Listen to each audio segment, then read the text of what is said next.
How's it, Bills fans? How we doing? I'm Lance Nelson, president of Built in Buffalo. Tonight, to my left is the owner of Built in Buffalo, Dave Myers, and to my right, the Bull, Rich Gaenzler.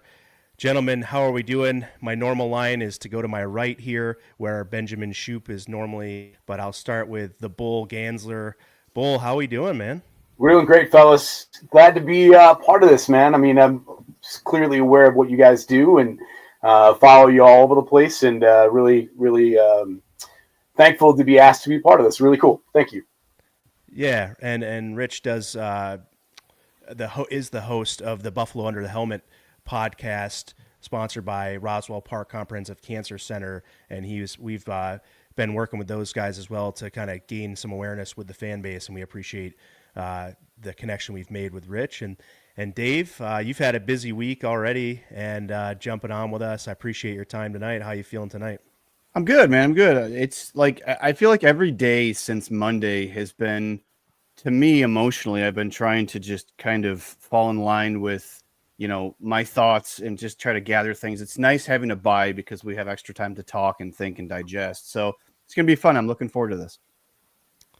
I was going to say it's worse having the bye because it makes us have to languish longer over and kind of. I mean, look. I mean, we've been. If you're online on social media, listening to radio or TV, I mean, it's basically the same thing. It's not the same thing, but everything keeps getting regenerated. I feel like when you got 2 weeks to talk about a poor performance, So, and I'm sure in our next half hour or whatever it's going to be, 45 minutes, that we're going to be regurgitating a lot of what's already been said. But although those things probably need to be said over and over again to get the point across. So, part of me feels like that there has been some feeling from the coaching staff and management in terms of the terrible word, upsetness of the fan base. I mean, it seems like everybody's pissed and they're just kind of like, what the hell? But what I would say to that is, for anybody that is, I mean, this is kind of what we've been used to from this team, right? I mean, for the last bunch of years, they start out gangbusters, and then for some reason they get kind of bored, right? And they're kind of like, well, we're playing these teams that we should probably beat up on, but we'll play down to them just to play down to them. Then we're just going to go on fire and end the year in a place where everybody expected us to be in the first place. And yet, every single year that happens, we're at this point where we're scared and we freak out. We're like, oh my God, these guys are terrible. It's the end of the world. And they come back and surprise us and play like they always should have. So I don't know why they like to haunt us this way. It's seemingly year in and year out, but they seem to do. Yeah, it's a certain mixture for me. I'm not freaking out. I kind of posted this earlier in the week, and I've sort of tried to comment on some of the folks that I thought maybe should be. There's a lot of folks that have built their following and stuff on being positive after failures of the team or the players that weren't so positive this past week. And I'm like, it's week 6, man. Like, yeah, there's 2 losses in a row. Yeah, there's plenty of room for improvement. There is nothing I'm going to say tonight is without noting there is plenty of room for improvement. This team is nowhere near perfect, but they shouldn't be because it's week 6. So, I mean, are now going into week 7, right? But I'm more excited. I got more stressed out and excited about responding to folks on the social media channels. Maybe I shouldn't have, but I just feel like, man, where we've been, and it's not to say like, hey, there's no guarantee this just turns around like it always has. I get that. We're not guaranteed to go and win the rest of our games or, go with only 2 more losses for the rest of the season like I anticipate. But there's plenty of good teams on this schedule remaining, and there's plenty of room for the Bills' improvement. But I also try to look at the big picture and take in the past. People want to take in the past when it fits their narrative, but they won't take in the past when it fits to me, a positive foregoing. So the past is the Bills have lost the games in the playoffs, but also the past says that they've done, like you said, this sort of pattern here with a couple of bad games where everything's out of sync. To me, it's like when you have a good play, a penalty's called back. Now, Dave noted offline here, maybe even a couple of days ago at this point, that maybe Greg Rousseau wasn't lined up offsides potentially. So there's that, and we'll see how that goes. But that just seems to be the way things go for the Bills in the middle of the season here, where when they have a good play, it's negated by a undisciplined mistake one way or another. And when they don't make a mistake with penalties or whatnot, their execution of one or two guys sort of kills a drive here and there that sort of kills their whole momentum in the game, and that leads to a bad result. So, we're going to get into it. Look, the first thing for the Falcons game on offense that I noted was there was really no place to roam for Josh Allen. And the reason I saw that was the defensive alignment of the Atlanta Falcons was very interesting and very sort of the way it needs to be able to defend this team and Josh Allen. They had Divine Diablo, who played out of his mind between the way he blitzed up the middle and the way he was able to fake that blitz and drop back into a spy, things of that nature. It seemed like the Falcons players, they were either playing like a 3-3-5 alignment or a 2-4-5 alignment, and their players were able to disengage the blocks very quickly. So whenever Allen made a move one way or another, it seemed to me that they were able to disengage and pursue super quickly. The other thing that made it difficult is they were very much pinching up the middle, and they were able to get great penetration between the two guards and the center. And I know Connor McGovern was playing a little bit hurt. He went down in that game and missed a couple plays, but he, it was a very tough day up the middle, it seemed, for that offense as well. So what did you guys think? Get your thoughts a little bit on Josh Allen's ability to scramble, break out of the pocket. And on one play, man, he turned right into the rush. He could have maybe rolled right, although it would have been tough to get away from Diablo on the play. Instead, he tries to turn left, and there's nowhere to go to his left side.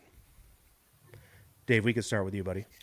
So to me, it was very reminiscent of early on in Josh Allen's career, the offensive line play against the Falcons. It was where Josh was kind of running around every single play.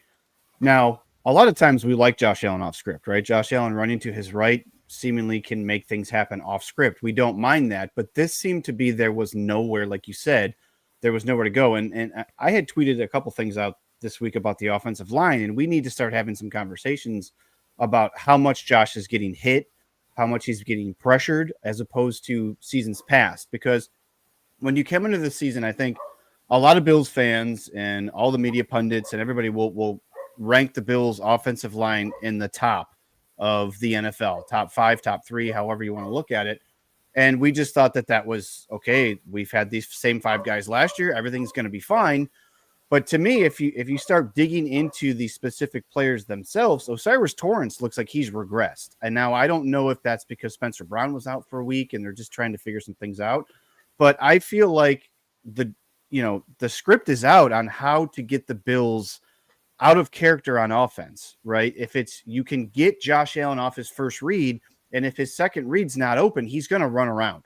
And that's when the defense has complete control because he's got nowhere to go with the ball. So I think the last 2 weeks specifically, I feel like the defensive game plan was just blitz Josh. Just blitz because the guys that they have running routes can't separate. They're not going to be open right away, and Josh is going to get confused or he's going to force things. And he's forced things the last 2 weeks. The turnovers are coming back, and I don't want to say it's reverting back to sugar high Josh, but there's been some plays when you're like, that was a bad decision. And again, the interceptions are going to happen. Fine. When we have to throw the ball downfield, it's going to happen. But to me, that goes back in this. And like I said, I won't go too long on this because I can go down a rabbit hole of where this could possibly be an issue. But to me, it starts with play calling. And are we scheming guys to be open for Josh? Are we scheming guys to be open quickly? Are we putting the right players in the right spot on the field? Because I don't want to see another back shoulder fade to Keon Coleman. I don't. I understand that was what we were sold on. But, the Falcons had their nickel corner out, and Khalil Shakir should have had a big game, and he only had 3 receptions. So, to me, it goes back to scheme. It goes back to Joe Brady getting back to basics, what worked last year, what worked the beginning part of this year. Can we get back to that? And I think that's why I like this bye week. They have time to digest what went wrong with the offensive line, the play calling, putting guys in position to be successful. So that's where I would start if I was the Bills, right there. I'm going to pick up on, the blitz part of this. And as you guys know, Jeff Ulbrich had incredible success with the Jets against Josh Allen. And what did he do? He goes to Atlanta. He does the same exact thing. Why? Because Atlanta's defense is similar to the Jets. They're all athletes, right? The Jets didn't have massive guys in the middle. They were just athletes, right? And the Falcons were just athletes. And their athletes were beating our big guys on a regular basis. And look, I mean, Josh is Josh. He's the league MVP, and you can say what you want about him. But in the end, I mean, is it potentially a weakness of his? I mean, I talked recently with Jim Kelly about this, about pocket patience, right? Josh does not like to sit in the pocket longer than typically a second and a half, 2 minutes, unless there is a full pocket in front of him and he has a comfortability factor, right?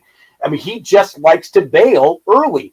And whether that's weird, because he also likes to hold the ball too, which is sort of right. like a little bit of a weird thing.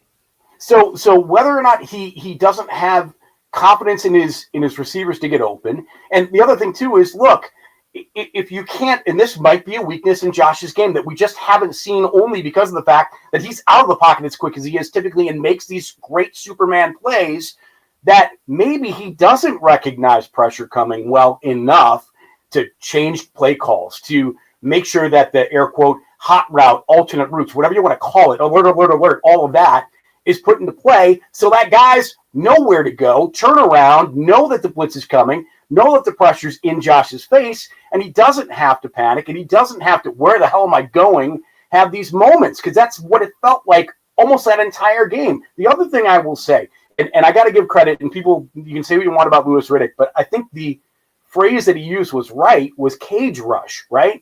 So they had guys up the middle, but they also had guys clamping down on the, I mean, they were edge smart, right? They kept their edges and they didn't allow Josh any creases anywhere in that natural pocket. So, I mean, brilliant coaching for the Falcons, who of course were coming off their bye week, right? So like all that kind of played into the chemistry for why this game happened. And the last point I'll make is something that's been talked about a ton and why this offensive line is so good. This offensive line is so good. Why? Because there's typically more balance in the offense. And in terms of James, so James Cook had a great beginning to the second half, right? I mean, he was just, it was road grading for the Bills offensive line. The Falcons had no answer for James Cook early in the second half. Then he disappeared. Then it just like, and sometimes I just feel like the Bills coaching staff overthinks. They don't trust their gut. They don't go with what's working because they feel like something bad is going to happen. And that part drives me crazy. James Cook was paid. He is arguably one of the top 3 or 4 backs in the league because he has such an incredible toolbox. You have to use James Cook as much as you possibly can. I didn't buy into those people saying, well, he's on pace to have 380 touches or whatever it was, and he's not durable enough. What do you mean he's not durable enough? He doesn't take hits ever, right? So, like, use James Cook. When you can use James Cook and you can run the football effectively, you get play action going, you make them have to get off of that with the play action, and you limit the blitz. Also, one other thing. Sorry, I'm rambling here, but the Bills don't have personnel right now to go 5 wide. If you go 5 wide, you take away that chance of 6 guys blitzing the passer because there's no way everybody's going to be able to cover everybody. And you can't go 5 wide with 3 tight ends. I'm sorry. You can't. That's not 5 wide in my definition. So you can see I'm a little not having Kincaid there, and then obviously Palmer not being there hurts 100. The 5 wide. But you can use James Cook in the 5 wide. I mean, sure James Cook, Dawson Knox with Shakir, Coleman, and Samuel or Moore in that case maybe doesn't scare anybody, so I'm not sure if that would have deterred them from doing it. But yeah, they definitely didn't have, when Palmer went out, and I'm going to get to that in a second after we talk about Cook, and I just have one more point on the offensive line before we move on. But Josh Palmer going out definitely made an impact on the 5 wide and that sort of the setups that they could have gone to. Before we move to James Cook, I just want to say that this game is going to help Aaron Kromer a ton coach these guys up on the line, because they did not have great communication. And I don't know if Josh Allen needs to do a better job of telling them, but and also kudos to the Falcons for disguising their rush too. But the Bills were not able to figure out who was coming on a consistent basis and slide the right people over. You had basically one rush where Dion went to the outside. David Edwards basically had nobody to block because Connor McGovern went to the left, and then the guy went right by him to the right side, right up the middle, in Josh's face immediately, untouched, because the other two guys, Torrance and Brown, had to get their guys that were coming straight up on them. So definitely identification. They've got to figure that out where they can better identify and get into. And look, they're not going to be perfect. That's the whole point of the game, is you're going to have these disguises where guys are going to come free at times because you just don't have a good tell on who exactly is going to come. But I just thought that they could have done a little bit more of a consistently better job getting the right folks to slide to the right direction to pick up some of this stuff as well. Easier said than done from me sitting on my couch, of course. But, but Lance, how do you beat a blitz? How do you beat a blitz? What's the easiest way to beat a blitz? You got to throw quick. You run the ball. You run the ball. Your second best offensive player has 17 carries, and he had one carry for 4 yards in the fourth quarter. Yep. And half of those yards came on that first third quarter drive that they scored on. It was 5, 7, 8, 12 at a clip. And there was no that like Bull said, there was no stopping James Cook. He was just gashing them.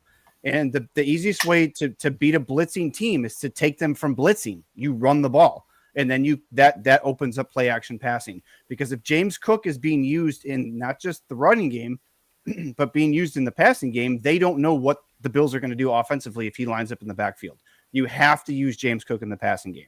And I could talk 30 minutes about James Cook and the fact that he's a guy who consistently for the last 20 plus games, besides Josh Allen, consistently has been making plays for your offense, and you just go away from it. It makes absolutely no sense. And that's why I started talking about scheme and coaching. Like, Joe Brady has to realize it was 21-14, and the Bills passed 3 straight times on 2 consecutive drives and punted both times, and basically used up no clock, gave the Falcons the ball right back. And it makes no sense. Use what's working. It worked on the first drive. It worked on the second scoring drive. Just use what's working. So that's all I got about James Cook, because I can go on and on forever. Yeah, and before you go, Rich, I want to get your thoughts on James Cook too. But even Ray Davis or Ty Johnson as well. Like, they had didn't Ray Davis score that touchdown on that stretch play, that fake and then throw it, that play action, and where like Ty Johnson, like people mentioned, where's the 2 running back sets? If you don't have the guys to go 5 wide, if you don't have the personnel to do some of these things, use 2 running backs. Yeah, and I would say too, to that point, I mean, Ty Johnson on Josh's backhand flip toss, whatever that was open. Like, I mean, get him the ball. Like sometimes you wonder what Josh is thinking when he's making some of the plays that he's making, but he was open.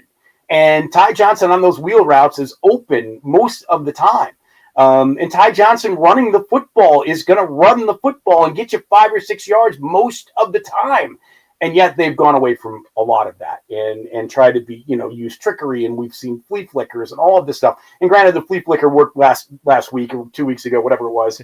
But still, like, why? I mean, the Bills can play really good basic football and win that way, right? And yet I feel like, again, I'm going to go back to coaching. They just second and triple guess themselves all the time, and they just don't go with their gut, and they just don't go with what they're good at. And I hate to be cliche, but it's far too often that they're playing not to win, right? They're playing, it just pedal to the metal, go and do what you're best at, and that's their best football, in my opinion. And that was my thing too, is the urgency that they came out with on defense in the second half. Why don't you start the game that way? Why does it always take, oh God, we better try some stuff because we can't stop them. So we need to figure things out, scheme different, have better communication. You can tell in the second half that was a different defensive scheme that was being used. You can tell that there was some emphasis on, oh my God, we need to make stops or else this game's going to be over by the fourth quarter. And I put out a video earlier this week is why can't we have a sense of urgency for every game? In a year where the AFC is wide open, you just need to stack wins, get out ahead of these teams, play with a sense of urgency. And I feel like, I don't know if it's Bobby Babich or if it's Sean McDermott's gotten a little bit complacent, but there needs to be a sense of every drive is the most important drive defensively of the game. And we talk about injuries, fine. I'm sure we can get into that here in a little bit. But if you're scheming guys to make plays like they did in the second half, if you put Poyer in and he starts making plays at the safety position, why aren't you putting the best players on the field to start the game? Why aren't you putting your best game plan forward to start the game? And the same can be said about the offense. Pedal to the metal. There's no killer instinct. It's just been, we're going with the flow. We should be beating this team, but we're tied or we're losing. I guess we'll have to figure things out. It's frustrating. So hopefully that's why I keep saying this they have time to have these meetings and conversations. Yeah, but to your point, I think too, and it's been mentioned, the Bills have looked flat coming out of the tunnel to start games.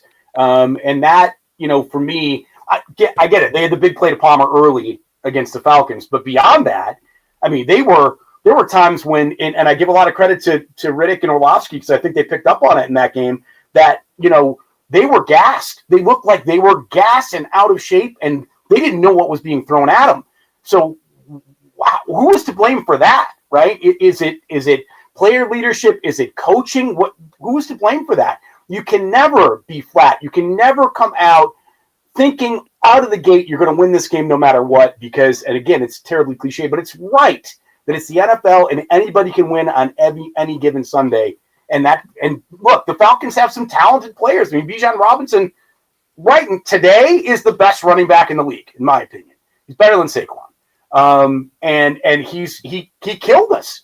He literally killed us. I was shocked at the end of that game, by the way. Sorry to take over, but that the Falcons didn't play him more in their field goal drive at the end of the game. He was on the sideline. I'm like, guys, if you're a Falcon fan, Bijan Robinson needs to be in the game and score a touchdown. Then that game is absolutely over because now it's a 2-touchdown game, and they held him out for whatever reason. I was shocked at that they were like, we're okay going for a field goal here when you know that there's a potential that something could happen on that field goal play. Bad snap, mistake, whatever the case may be, right? The Bills could have blocked another one. I was really shocked that Bijan Robinson wasn't in the game at the end of it for the Falcons, but I digress. Yeah, I mean, the Bills have scored a touchdown in their first drive in 5 of the 6 games they played this year. So at least offensively, that was the thing that drove me absolutely bonkers, I believe, last year, maybe even the year before, is you come out on a scripted drive. I believe it was Ken Dorsey's final season as OC, maybe more than that last year, but you come out on a scripted drive and there is no execution. Like, you didn't even expect to see what was thrown in front of you defensively, and that was concerning to me. Like, what this year they're 5 out of 6, the Patriots game being the lone one where they fumbled, obviously, so we don't know what that would have looked like, but they have been good on offense, at least to start with a touchdown, but the defense immediately puts them in a deficit after that, and it's tough to come back from. For the sake of getting to a couple other things, Josh Palmer not being in, I thought was an impact. I'm just going to say that. We don't need to belabor it. I think we talked a lot about what happened on the offense, and I thought that he could have made the Bills more dynamic. He had a great start to the game. I talked about it before the game that his overs were like 2 catches and 43 yards or something, or 21 and a half yards. Sorry. So it was 1.5 catches, 21 and a half yards. And he got 2 catches for 40 some yards, whatever it was, immediately hit the over. And it was pretty easy. And then he goes down, obviously, and there's no more of that. But I think that was a big game plan thing where they had to adjust their whole game plan after he gets injured, and it was not done very successfully, obviously. So just wanted to mention that. Look, and if we just go to the defense for a moment here, the defense's depth's being tested a lot. And I'm just wondering.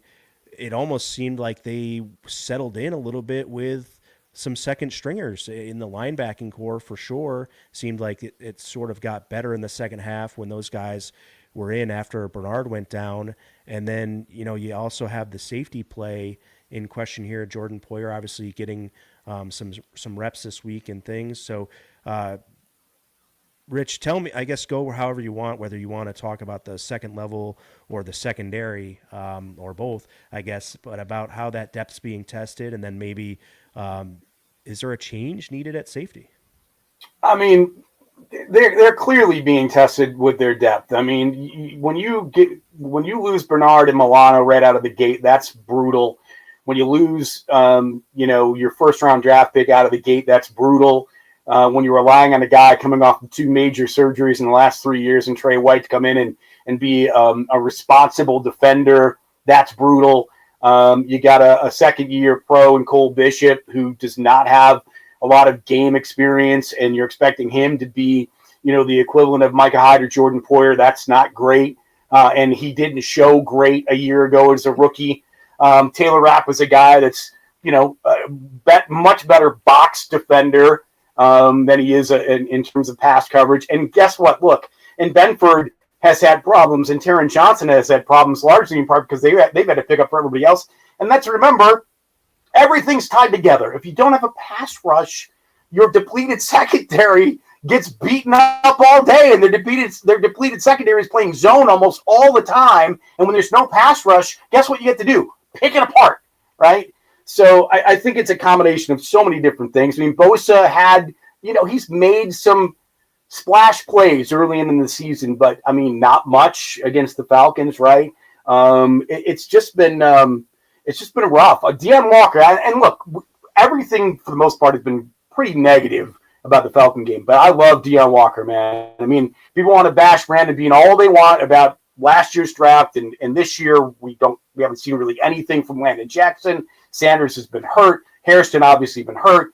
Hancock in and out of the lineup. Strong and out of the lineup and hurt. So we haven't seen anything really out of this draft class. But man, Deion Walker is another one of the. And Brandon Beane is a magician. He's a wizard when it comes to those mid and late round day 3 picks, right? I mean, you go down his history, and here's Deion Walker, another one.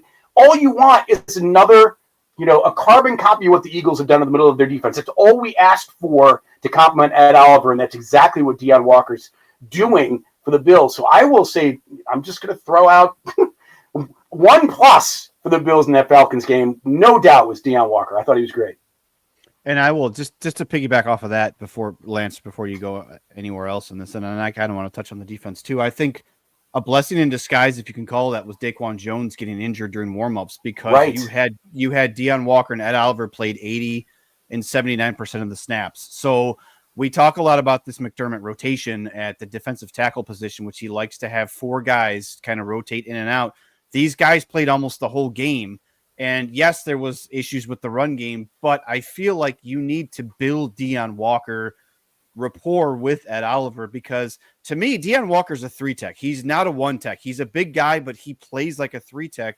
And I feel, and I've been saying this all offseason and even in the early parts of this season, the Bills, I don't think really want or need to have that 1-tech. They just need athletes up front at this point, guys that can win their battles up front, create pressure, and make tackles for losses. And if you look at Deion Walker, he leads all rookie defensive linemen in tackles for loss. So that was one good spot, like you said, just to kind of piggyback off of what you said there. Yeah, and then anywhere else, change in safety needed. How much do you think Jordan? You really want me to dig into the defense a little bit? Now, so how much time do we have? Yeah, I know. We did go a little bit long on offense, and I don't want to make the whole show about the Falcons game necessarily. I do want to try to touch on a couple of things moving forward, but if we may, I mean, I just think that's important about just at least the safety position to comment on maybe Jordan Poyer and changes they could potentially see there. Hancock, possibly. I think overall this offseason, the Bills added a whole bunch of coaches to the defensive side. I think if you watch the film, there's a lot of communication problems pre-snap. That's linebackers and DBs. And I feel like they're not being put Now, the players have to execute, yes. But I feel like there's a lot of times where they're just not in the proper positions to make plays. Now, you can say Taylor Rapp takes bad angles because he does, but is that positioning or is that his IQ of where he needs to be on a certain play? Is that scheme? Is that communication? Shaq Thompson's the best linebacker on this team right now. And when Bernard went down, it was apparent that Shaq Thompson came to play. Now, is that a long-term answer? Obviously not. He's on the other side of 30 and things like that. But the injuries, I'm never going to use as the sole excuse as to why this defense can't function, because we've seen it function before. Micah Hyde's been injured back in his heyday. Jordan Poyer was injured back in his heyday.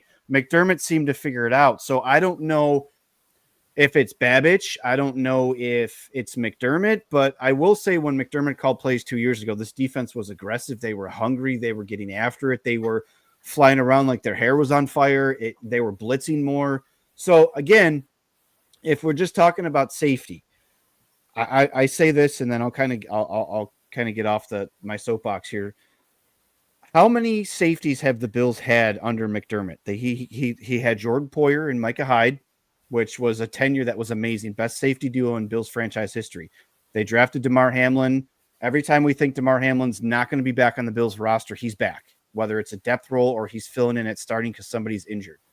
They drafted Cole Bishop because they scouted him as this guy that can be something amazing. Physical attributes are off the charts, right? And then you have Taylor Rapp.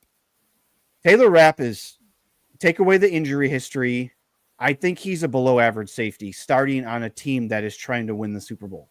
Now, I say all that to say this. Are the Bills going to make a move if a GM calls them tomorrow and says, I have this safety, I'd like to offload him because we're rebuilding or we're just out of it or whatever?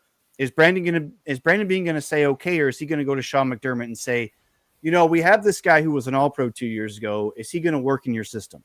Like, can we get him here? Because I was pounding the table for Jabril Peppers. I was pounding the table for Gardner Johnson. And these guys have all signed with other teams and moved on. So you have to ask yourself the question, first and foremost, is there a communication issue with all these new coaches and all this stuff going on? Is Bobby Babich in over his head? And can the Bills find someone that can fix the safety room that McDermott's going to trust to put on the field? Because he trusts Taylor Rapp. He's been here. He trusts Damar Hamlin. He's been here. If you got to play Cam Lewis back there, he trusts him. He trusts Jordan Poyer because he's been here. So those are questions that kind of need to be answered first before we say, hey, let's go make trades and do all this and do all that.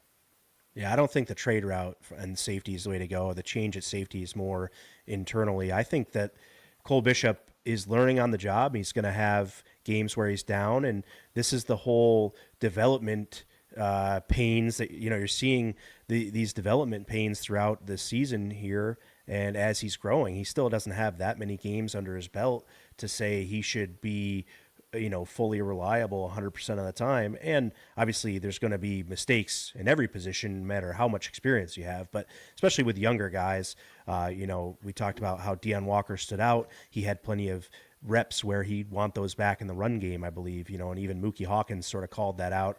And when he was talking to McDermott earlier this week of like, hey, did you think of going to an odd front because, the guy was just getting washed out every time in a duo situation, whatnot. So you do have to understand a little bit. And Bills Mafia is not very patient for some reason, even though we have not, in my mind, I don't see there's a reason not to be a little bit patient here in this season. I know they're losing patience with the team overall because Josh Allen only has X number of years left and they need to get it done. And they very much are anxious about winning the Super Bowl, and it just hasn't happened. So I get that anxiety. But at the same time, like, these guys are learning on the fly. They have been thrown into the fire. Deion Walker is a guy that excelled. Cole Bishop has not excelled to the level we would maybe hope, but is showing some things in certain situations and then learning the hard way in other situations. And that's, in my mind, expected. I think the way that some of these guys are going to learn. And unfortunately, we do have other injuries where some guys that were here to help are just not here to help. And so it looks a little bit different. I've said all along, I'm not going to really judge this defense fully until around week 10 or 11, maybe week 12. We'll see how everyone comes back. It was said that Max is close to getting his window opened to come back. We'll see how that helps the outside corner, because if Trey White has someone to rotate with or is the third or fourth CB on the depth chart, he's very valuable there. Maybe as a starter in CB2, he's not as valuable to this team. But, you saw another signing in Thompson, right? Or, sorry, the linebacker there. Yeah, Shaq Thompson. You just mentioned. Yeah, Shaq Thompson. So he's definitely a guy that's just like, you're going to be in the right place at the right time. And I know that. And that's a really good move for McDermott. And when he was there doing those things, you see how this defense, the second half was a much better show for this defense. But you also had an offense that gave them a little bit more breadth. They were able to sustain a drive past 3 plays and give them a little bit more rest too at the same time. So it's a balance. This team is very dependent on some balance, and then also dependent on turnovers, which is a thing for next show, I think. But I was going to say, you stole my thunder a little bit. I was going to say that too. But and then Hoyt and Ogunjobi too, right? Like, what are they going to be? Right? I mean, they're a big question mark. We think they're going to be something. Let's talk about Hoyt. I think Hoyt is absolutely going to. I can't wait. I can't wait. Ogunjobi, I think, is a coin flip, and I really don't care. Not that I don't care. He's going to be what he's going to be, and it is what it is. He may even be a candidate to not even be on the team come postseason or whatnot. I don't know necessarily, but Hoyt, man, he comes out with his hair on fire. We signed him to this 3-year deal. I think he's so versatile. You see AJ Epinesa dropping back into coverage in games. If that's Michael Hoyt, that's a way better matchup than AJ Epinesa.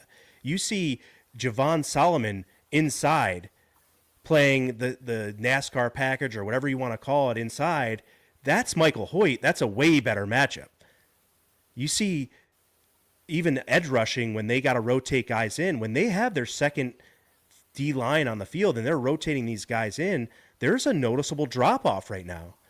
In years past, there hasn't been a huge drop off to where we're like, what's going on? But every time I look up or look down, if I'm sitting at home at the home games from my seat and a play happens and I'm looking down and realizing who's on the field, it's the second unit defensive line. Well, what the heck is going? So Michael Hoyt brings that to the second unit defensive line and will elevate that unit beyond what I believe people expect or will know. So I really, the Michael Hoyt thing, I have been banging the table. You can maybe sense it in my demeanor when we talk about him. I'm fired up, man. I think that this guy really comes out and has a major impact. Like I said, not only lifting that second unit, but helping on the first unit at times. You have Bosa with Rousseau, and then you had Ed Oliver and Michael Hoyt in the middle. That's going to be a heck of a pass rush on passing downs, I think. Yeah, don't cut Ogunjobi short, man. He played in a 3-4, and he's a 4-3 defensive tackle. So he's going to help in the run defense. So don't cut him short. But like you said, Michael Hoyt, I just want McDermott to look over at him, put him in the game, just say, go get the quarterback. Go make a play. And I feel like if you watch anything he did with the Rams, he was just out there doing whatever it took to make a play, whether it be on special teams, blocking field goals, whether it was just on the defensive line, run stuffing, getting the quarterback, whatever. And there's a small sample size, but I feel like him put in the right situation also helps other guys as well. So if he's causing havoc on one side, it helps the other side of the line, whether that's Rousseau or, Bosa or whoever's over there. So, and then the question now will become who's going to be the odd man out on the defensive line. So that's going to be an interesting topic coming off the bye here. Yeah, I just want to throw one thing in here too. I think you guys kind of sort of alluded to it, but I think it's important that this defense has to be more aggressive. They have to be playing more games with especially some of these inexperienced quarterbacks they're playing against, right? They have to confuse them like Josh might have been confused by a Falcon defense last week, right? I think the McDermott defense can't be just a straight 4-man rush and hope that those 4 guys beat the guys across from them, because it just hasn't worked on a very regular basis like it needs to. And when you have a secondary that's as susceptible as it is and you're not getting home, that's a problem. So I do believe they have to play more games. They have to watch more stuff up front, watch more blitzing. I think that's so important. And absolutely think you need to do that against Carolina, against Bryce Young, who I'm still not sold on. And one thing that's a little frustrating is that they brought in Nielsen to be this blitz expert. And I've seen now, maybe it's personnel because of so many injuries, but I haven't seen anything exotic. Like you just talked about how the Falcons confused the Bills passing offense with all these exotic blitzes and all this stuff. Like we have some personnel that can do that. I understand that, Terrell Bernard was out this game and Matt Milano's been out, but you got to figure ways out to put guys in position to be effective at getting to the quarterback. If you're getting gashed by the passing game and you can't cover Drake London to save your life, you got to figure it out. And that's what I was sold on 2 years ago with Sean McDermott. The team looked more aggressive, like you said. Like the team just doesn't look. You're not going to beat 5 guys with 4. You're just not. Like you're consistently not going to beat 5 guys with 4 guys that are rushing the passer. You're just not. So and when they do blitz, the guys are just sitting there playing patty cake at the line of scrimmage. Yeah, like exactly. I'm constantly yelling at my TV or Exactly. down, like, what are we doing here? You guys are blitzing and you just get stonewalled at the line. It seems like it's so easy for the other teams to pick up our blitzes right now. And not to go totally off kilter here, but that's why I'm a little nervous about this season being able to say it's okay, the Bills will figure it out, because Bobby Babbitt looked at times last year really confused and the defense didn't play well last year. So that's last year going into the playoffs and then now the beginning of this season. I'm a little concerned that he's going to be able to figure it out. And now Sean McDermott's already come out and said that Bobby Babbitt is calling plays. Like, I'm not doing that. He's calling plays. We're keeping things as is. But at some point, McDermott has to understand, like, we can't afford any more losses here. We just can't. We're going to fall behind the Patriots. We're going to fall behind the Colts and whoever else can be ahead of us. So that, to me, that's where I'm concerned, is Bobby Babbitt, as an inexperienced defensive coordinator, being able to figure out the right schemes and put this team in a place to be successful going forward. And by the way, what a gift. You talk about the rest of the conference. What a gift the Bills had gotten with Burrow going out, Lamar Jackson missing a month. My God, these are gifts that we're not taking advantage of in the conference standings. That's another thing I think that has to be so frustrating for Bills Mafia, to know that those opportunities were just fed them and they didn't take advantage of it. And you could have had a 3-game lead on the Chiefs if you score one more touchdown against the Patriots and you play a little bit better against the Falcons. Yep. You could have been 6-0. You could have owned the division by 4+ games, and you could have been the number 1 seed easily. And here we are. 2 weeks has taken it from we're in complete control to we got to play catch up, and it's frustrating. For sure. And then, Rich, I don't know how much more time we have with you, so before anything like that might happen, I just wanted to get with you on this. I think Connor McGovern was telling you on Buffalo Under the Helmet, presented by Roswell Park Comprehensive Cancer Center, that it was sort of a vanilla type game plan up to that point in the season. I think you talked to him maybe after week 1 or 2 it was. Mm-hmm. And so how much of that goes into them not being super excited or not having this edge and energy, in that maybe they're like, ho hum, they're not really being challenged per se. I guess they would be being they're being more challenged to do something more simple and maybe less exciting than, sort of going through some of these things that they probably, like, I gotta believe they have concepts and things in their bag that they want to do. But I have this, and I've had this suspicion as well as last year, like they're just not trying to show so many things during the first few weeks of the season. And being week 6, they're just not willing to let the cat out of the bag on some things. And I just don't know where that sort of vanilla or that sort of holding back type of game plan really sits with the players. What's your view sort of on, or maybe you had a different take on what Connor said to you, but I just thought that it was more of that, like, hey, they were keeping it fairly simple and fairly bland for the most part and just trying to beat teams being more skilled than them. Well, I mean, look, simple and bland worked, right? I mean, look, I mean, I don't care how boring they are. Win, right? If you win, You're happy. You're having fun. Who cares if I don't care if it's boring, right? If you run the ball 35 times and you're scoring 30 points a game, beautiful. Don't care. Like, I don't need trick plays. I don't need, 80-yard throws. They're nice little trinkets to have if you need them, but I don't care if you're boring. If you're winning, that's all that matters. Be boring. Win that way. It's fine with me. Yeah, unfortunately, they haven't been able to. So, I don't. And then it's why that is a little bit debatable, I guess. This one was kind of tough for me. This week's 7-1 Slicker of the Week, presented by 7-1 Slicks Barbershop on Broadway in Depew. Go over there and book with Dennis with the Cut app. I went with Spencer Brown this week. He was the best of the offensive linemen by my eye, and then also throughout the stats and things like that.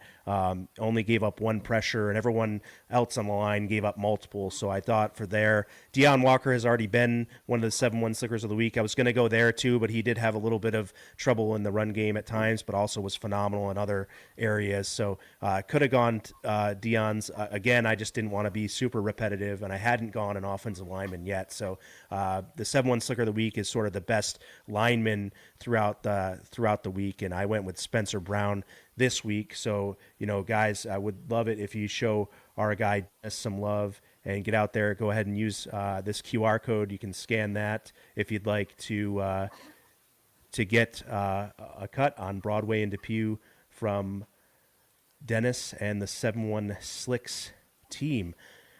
All right. If you haven't done so, please like and share this episode. If you're on Facebook, hit the like and share button. If you're on YouTube, please like and subscribe to this channel. Get us into the algorithm a little bit better. Get in the comments. The more comments, the better. Hope you're having fun talking amongst each other, and then also talking with us as well. I like to respond via text if I can't get to you on the screen. And then on X, please repost and like as well. And tell your friends about us. So play DK Metcalf tonight, by the way. Yeah. Whatever you do. We could go to that quick. I have a fantasy player start and sit thing. DK Metcalf's definitely a guy on my radar. I kind of took most of his overs and an anytime touchdown for him. But I'd say Drake May and just about any Patriot this week as they face the Titans would be a really good play in fantasy. And then I'm still sitting Tyrone Tracy Jr., which is maybe an obvious one, but he's coming back for the Giants, and I just didn't see enough. Cam Scatabo still got a pretty good hold on the Giants' backfield there. Was expecting a couple touches in the pass game from Tracy Jr. and didn't really see it, so I would sit Tyrone Tracy Jr. in my fantasy players. So if you guys have any other fantasy player advice that you want to shout out to the Mafia, go ahead and do so at this point. I don't have advice, but I would say don't sleep on the Titans playing for their interim head coach this week. I'm just saying stranger things have happened, and it's always that one game weird where they just play up for their guy because they're happy the other guy's gone, and we'll see what happens. So, yep. Let's hope. Let's hope. We can hope. Right on. All right. Next up is I'm going to run through the injuries really quick. We don't need to spend much time on it. Daquan Jones and Josh Palmer week to week, Milano, Dalton Kincaid, Terrell Bernard, Curtis Samuel day to day, and then he mentioned that Max Hairston is close to opening his window. So overall, I think the team's in a pretty good spot, especially getting Ogunjobi and Hoyt back over the bye. I hope that injuries are going to be less impactful moving forward, especially in the Carolina game coming off a fresh bye week. So Rich, we could start with you. Is there anything you have to note on injuries you want to touch on, or anything that you've heard on the injury report front? I mean, in terms of Milano, this has kind of been regular. We've had to deal with this a lot over the past couple of years. So I love the fact that Dorian Williams is getting as much play as he's getting. And I feel like, he's a little bit undersized, but he's a good athlete. And we just talked about with the Falcons, what do they win with? They win with athletes. So if you're going to be more aggressive, the Bills defense, what are you going to do it with? With athletes. So I'm okay kind of with Dorian Williams in there. And obviously with Shaq Thompson, he's grading out terrifically. So I'm kind of okay with that. Obviously, if Bernard comes back, that's going to throw all that into a loop, which is fine. Daquan Jones, look, he's not been an impact player since he's been here, as far as I'm concerned. So I'm not missing out on that. I'd like to see, TJ Sanders back and in the lineup more than he has been, clearly due to his injury. And obviously now Ogunjobi coming in, I think will help with that, with Daquan Jones, if his injuries continue. Kincaid obviously was on a streak. I hope we can get him back and get him regular. And the other thing too is, didn't see Dawson or Jackson Hawes. Speaking of under the helmet, we didn't see him out in a route or targeted the last couple of weeks. So I think maybe make use of him a little bit more if Kincaid can't go. Yeah, fun fact about Jackson Hawes: the 4 games he's caught a pass, the Bills have won. The 2 games he hasn't caught a pass, they've lost. There you go. Random thought. Should be their first play. Should be their first. Just get it out of the way. Well, and I didn't want to. Then you're good. I didn't want to elaborate too much, but I feel like he needs to be more involved in the offense. Period. I'm not saying running routes, but I'm saying just put his nasty self out there. He wants to hurt people. He wants to impose his will on people, and that bleeds into other players. That emotion and that just lead by example, like get everybody hyped up. And I've said this for a long time: is the Bills don't have a lot of those guys that. I'm nastier than you. I'm going to tell you, and then you're going to see how nasty I am. And then that's how we're going to play physical, dominant football for 60 minutes. So on the injury front, I feel like Matt Milano, let's not rush him back. I feel like maybe that's been some of the oh my gosh, we need Matt Milano. Let's get him back out here as soon as possible. And I'm sure the training staff's doing their due diligence on him and all that stuff. But if he needs a couple weeks, let him get a couple weeks. We need Matt Milano in December and January and hopefully into February. Shaq Thompson's playing good. Dorian Williams is playing okay. Hopefully Bernard will come back, better than ever this season. But Kincaid's the big one to me. Like, I feel like he was finally getting on the same page with Josh, and there wasn't that disconnect that seemed to happen a lot last year. They were on the same page. He was open a lot, and I feel like we talk about the Bills trading for a number 1 wide receiver, and I feel like Dalton Kincaid might be that number 1 target for Josh Allen. And that's when he's not there, that's a huge chunk of the passing game that might be missing. So as far as, Hoyt and Ogunjobi coming back, to me, is better than any of these injuries coming back because we get to see guys that are fresh. They are able to practice. They are able to get on the field and hopefully inject some life into the defense. I was going to say, I can't wait for Dalton Kincaid to be talked about like the Hawkinsons and the Laportas and all of the other, the Brock Bowers and those guys. I can't wait for him to be mentioned in that group. He's not there yet, but he was making progress. He was trying to kind of budge himself into that little circle early this year until he got injured. So let's get him healthy and let's continue elevating his game to where I think, when he was drafted and where he was drafted, we thought he would end up being.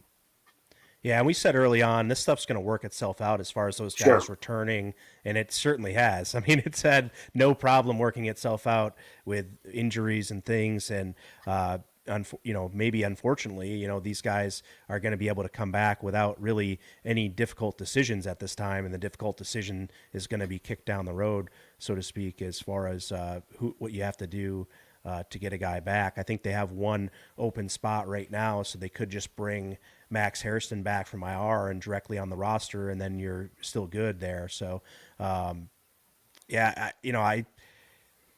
injuries are unfortunate. They're not an excuse. San Francisco does very well. They're very depleted, and they still seem to figure it out, and that has a lot to do with a heck of a coach there and Shanahan and others. So from the top down, and Lynch doing a great job. So, I don't want to make any excuses of injuries. It's just, Palmer, I guess, was the big one for me that I'll note because I think he was a big part of the game plan against Atlanta, and you saw it sort of early, and then as soon as he went out, they didn't really flip to maybe what they could have, and we mentioned the James Cook stuff and things like that, so kind of tough.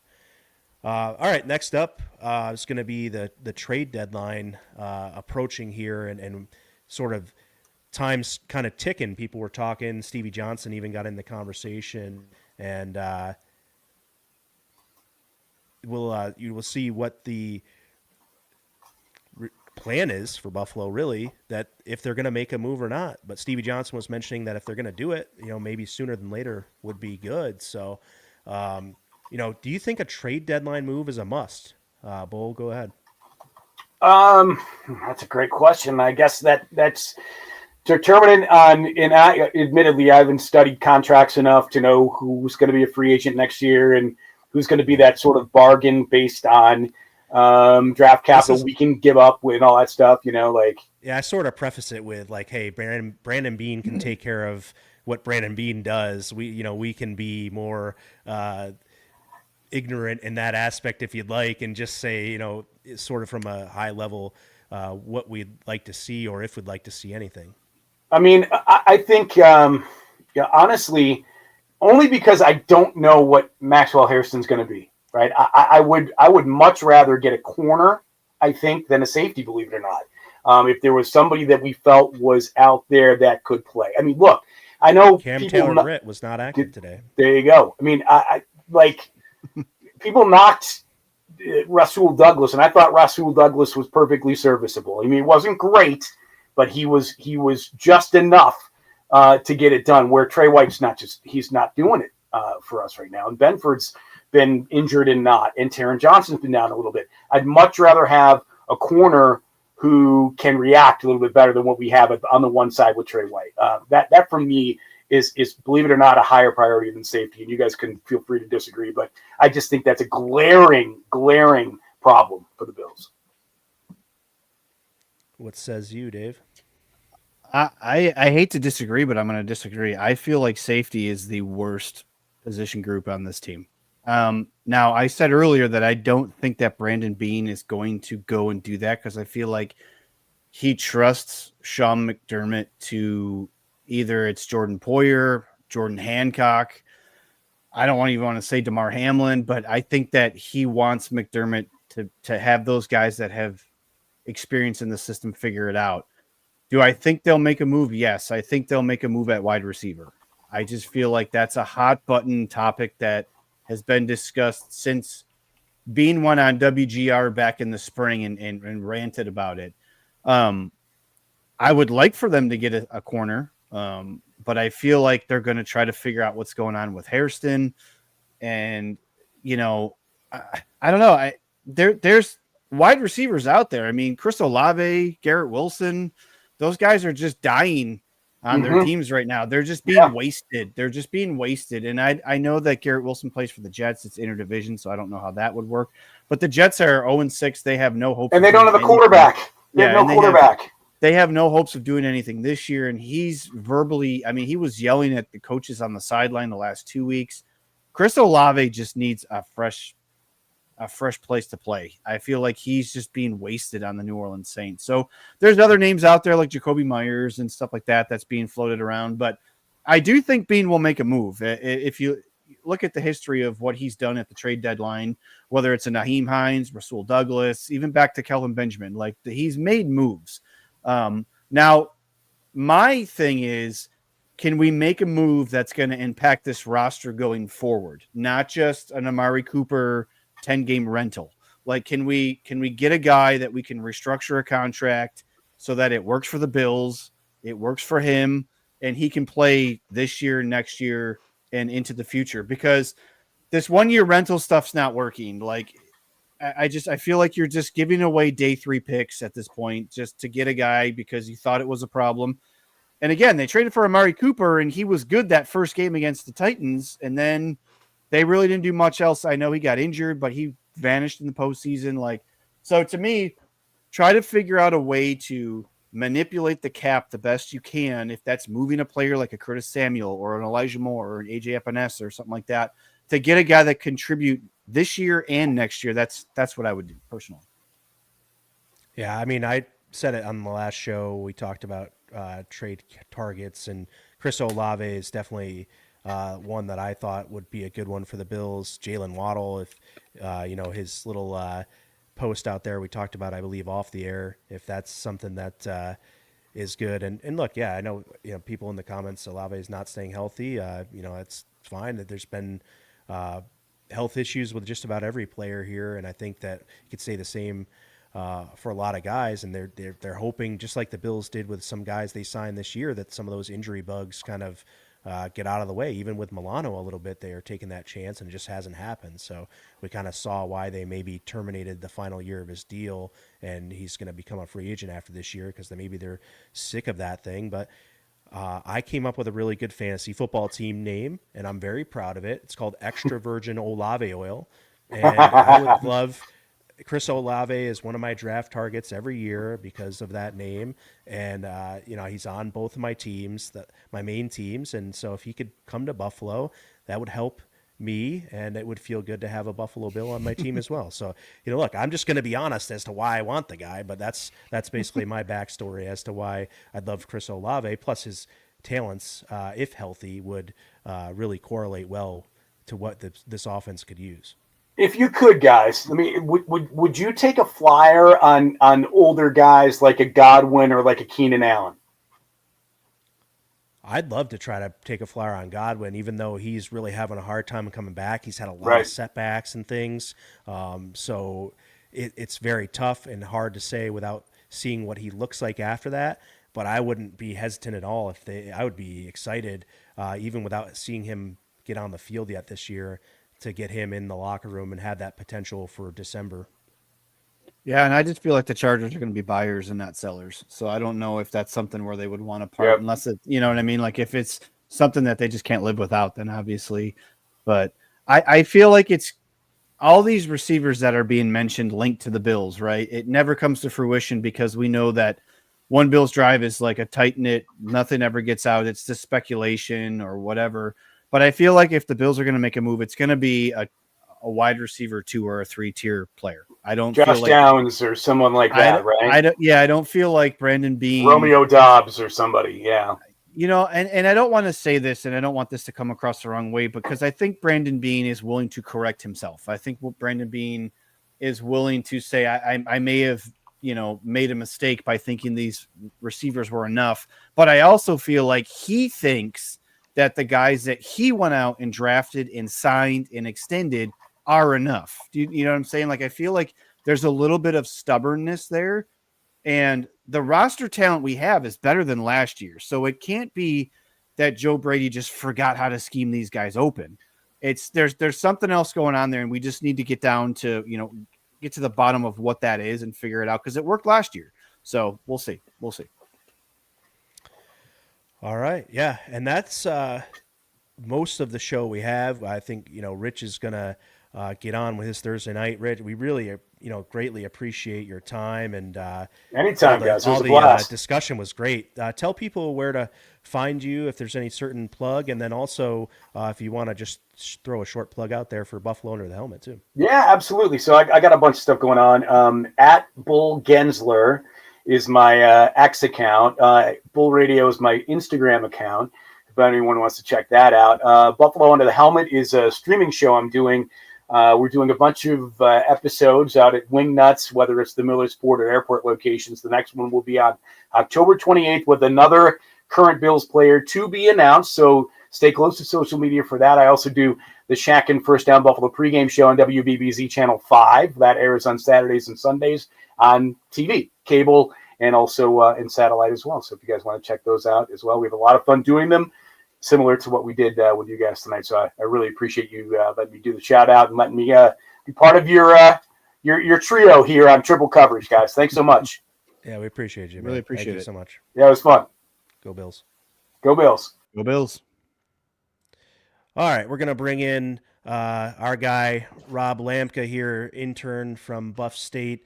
And I'm going to start doing a little bit of a couple segments here week to week where we can try to get in touch with some Mafia members. And I thought there's no better person to try to give an opportunity for in the first week of trying this than our intern here. So Rob, take a few minutes here and just give us a little bit of your kind of state of the team during the bye week here, and let a little bit off your chest here, brother. Yeah. So you guys can hear me, right? Just want to make sure. Okay.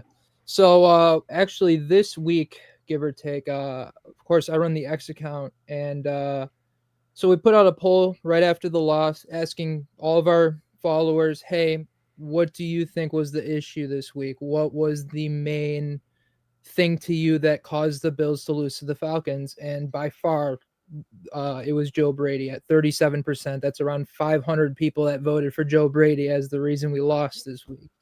And been watching some all 22, and let me say, compared to last season, to me, the offense is just so vanilla.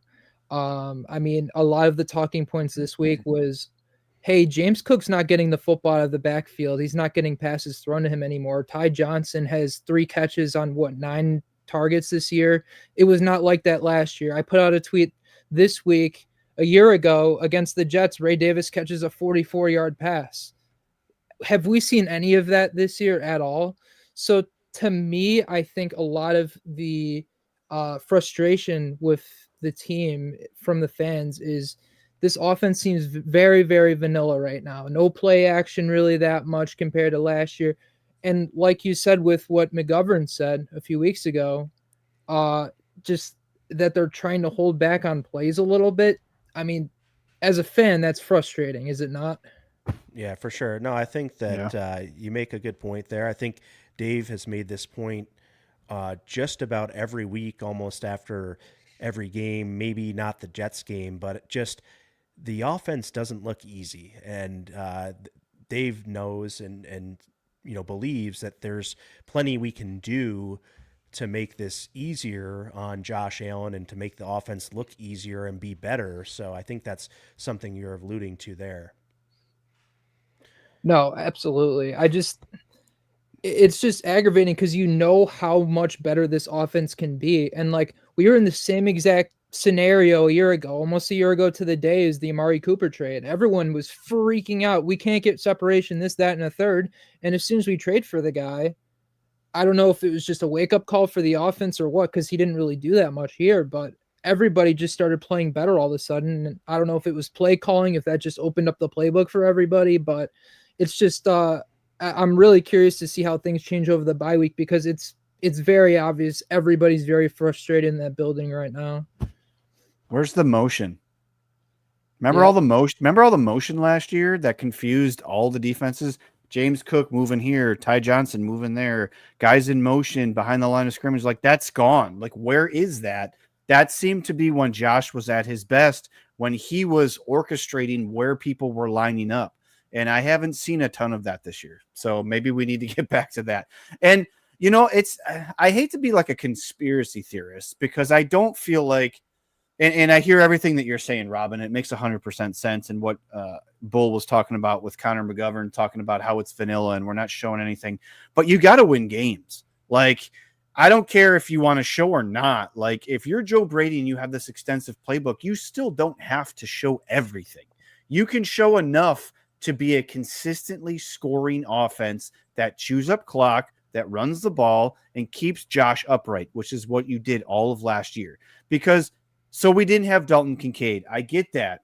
So Josh Palmer went out. I get that. But you still have players on this roster that you could put in positions to fill in and make plays. And that's what's frustrating, because I don't want to see them come out against the Panthers and all of a sudden we have all the bells and whistles and everything's humming and they score 38 points. Like, that's what's going to be more frustrating is, okay, cool, you fixed it, but where has this been? Because we could have won some games that we shouldn't have lost because of that. And that's why I think fans are frustrated with Brady. Yeah, it's super frustrating, obviously, like you mentioned, Dave, to have had the upper hand 4-0, drop to 4-2. The Chiefs come back and look like the Chiefs again, and now we're basically even or even a little bit behind with the losses we've taken. You obviously are tied with the Patriots in the division, but they have the tiebreaker, so are technically ahead of you. But, all that stuff goes away with just a few wins in a row, and this team has been able to put it together in past years. And if the injuries don't continue to mount, if they can sort of get lucky or get healthy and be able to play with most of their guys, I think that this team still is a problem for a lot of different teams. And it starts off a bye week in Carolina that to me lines up to sort of right the ship and really, if there's any sort of confidence issue or any sort of nagging negativity, after this layover, that hopefully that Carolina game helps them put that to bed, and that's what I would expect to see. All right, guys. Well, that does it for really. We don't have too much more to talk about. We touched on basically everything I wanted to get to. If there's any point you want to make before we get out of here, now's your chance. Go ahead, Rob. I My mean, guy. all I gotta say, man, is if we don't look good against the Panthers, it's time to panic. All right. He's got the panic button by his side. I'm at like a 4 Ready to right prep. now. If 4 out of we 5 or lose 4 out of or 10? something happens, I'm at like an 8 or a 9. Like I'm All right. screaming.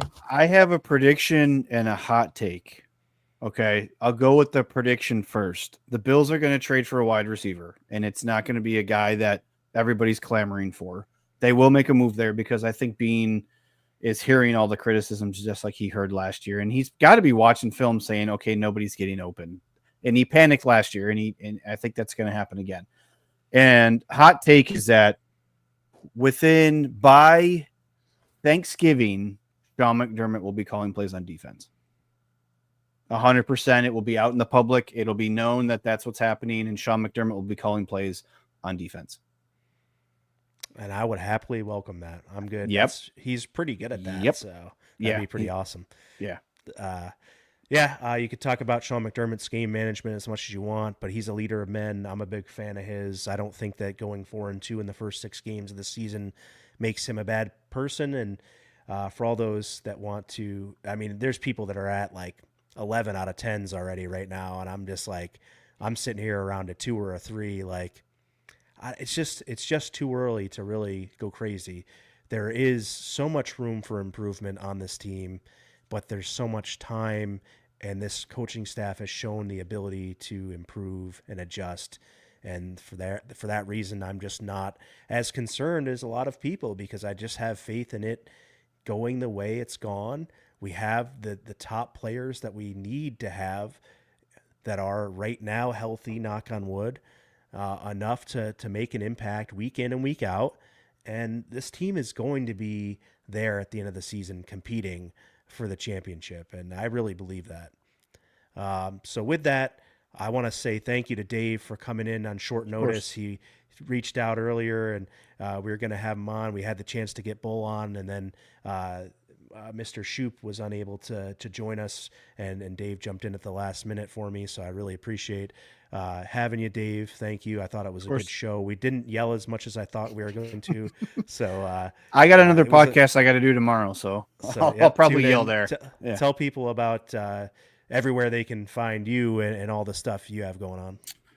There's a ton going on. So I've been doing First and Five. It's a podcast. I try to do 2 to 3 a week during the daytime. I have different guests on, depending on what day of the week it is. Tomorrow I'll be live with Papa Ron from the Built in Buffalo family. And then Saturday nights, Billsology, Akeem and myself. That's the flagship podcast that started Built in Buffalo. And Rob's running our X page, and he's killing it. I run the Facebook, the TikTok, and the Instagram. So you can find me on social media. You can interact with the Built in Buffalo pages. And if you want to find me on X, it's Dave Myers, BIB. Amazing. Rob, I assume that you're at Rob Lampka on X. Do you have any other socials you want to plug? Guess. And, anything at Buff State going on you need to plug? Nothing special at Buff State right now, but definitely follow me on Twitter. And of course, stay in touch on X. We love the comments, love the interactions, everything like that. It's a good time on there. Definitely suggest following on there. Right on. So we are the Triple Coverage Podcast. Monster Energy is the official energy partner of Built in Buffalo. 716 Barbershop is our sponsor. They're on Broadway in Depew. You can go to the Cut app and look up 716 to get your cut booked there. We have some great merchandise over at Buffalogo, so please go to builtinbuffalostore.com and check out what's going on there. We have a really good James Cook design, I think, and then also the Farewell to the Ralph shirt that we have as well. And pardon me for not having the graphic to pull up at the ready good. here, but that's really good stuff out there. We are at every home game at the Big Tree Inn. We're so thankful for the folks at Big Tree Inn. Tonight's the wing night, so if you haven't eaten yet, go out to the Big Tree and get yourself some wings there. We'll be there with the Monster Energy tailgate each and every home game. Very appreciative for all those folks. And with that, that's about it. Go Bills. Go Bills. Go Bills.